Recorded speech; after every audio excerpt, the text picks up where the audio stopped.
Welcome to QuickCase HQ, where we explore the most jaw-dropping cases in criminal history. Today, we unravel the twisted saga of the Menendez brothers. What drove two young men from privilege to patricide? Was it fear? Greed? Or something far more insidious? Stay with us as we journey through every chilling twist in this deep dive. To the outside world, Jose and Kitty Menendez were living proof of the American dream. Jose, a Cuban immigrant, was the quintessential self-made man, climbing to the top of the entertainment industry. Kitty, with her poised demeanor, was the perfect complement. Their sons, Lyle and Erik, enjoyed every privilege money could buy.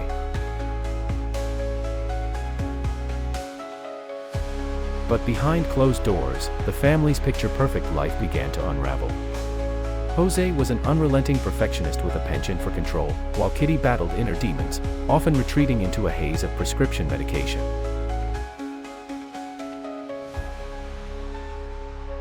For the brothers, life wasn't a golden ticket, it was a pressure cooker, ready to explode. August 20, 1989. The Menendez brothers returned home with a chilling plan. Armed with 12-gauge shotguns, they burst into the family den, where Jose and Kitty were enjoying a quiet evening of television.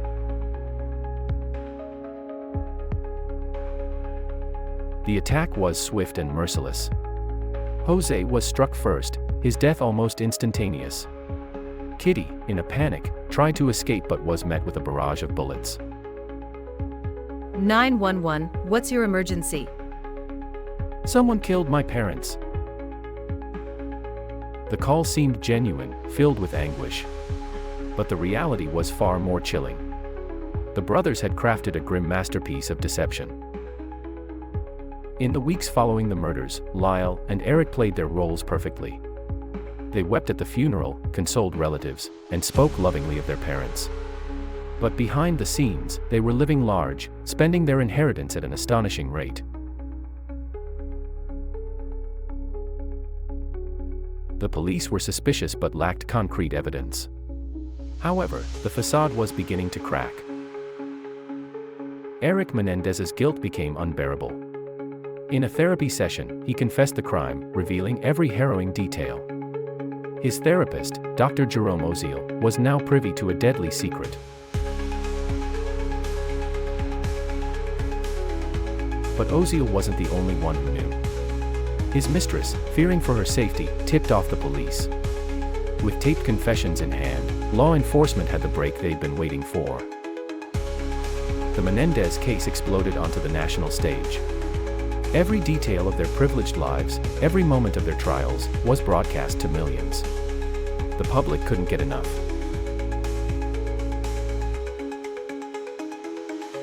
The defense unveiled a shocking narrative: years of sexual, physical, and emotional abuse. They claimed the brothers acted out of desperation, convinced their father would kill them to protect his secrets. The trials were a roller coaster. The first ended in deadlock, but the retrial left no ambiguity. Lyle and Erik were found guilty of first-degree murder and sentenced to life without parole.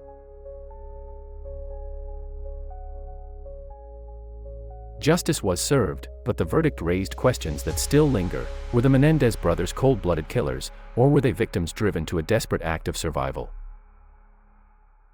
Now separated by prison walls, the Menendez brothers have found ways to cope.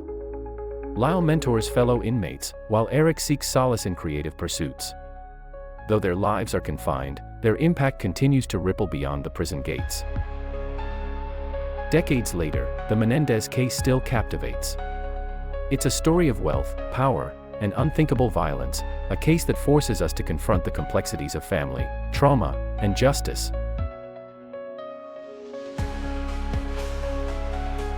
What's your take? Were Lyle and Erik victims of their upbringing, or architects of their own downfall? Share your thoughts in the comments below. And don't forget to like, subscribe, and hit that bell for more gripping cases. This is QuickCase HQ, signing off.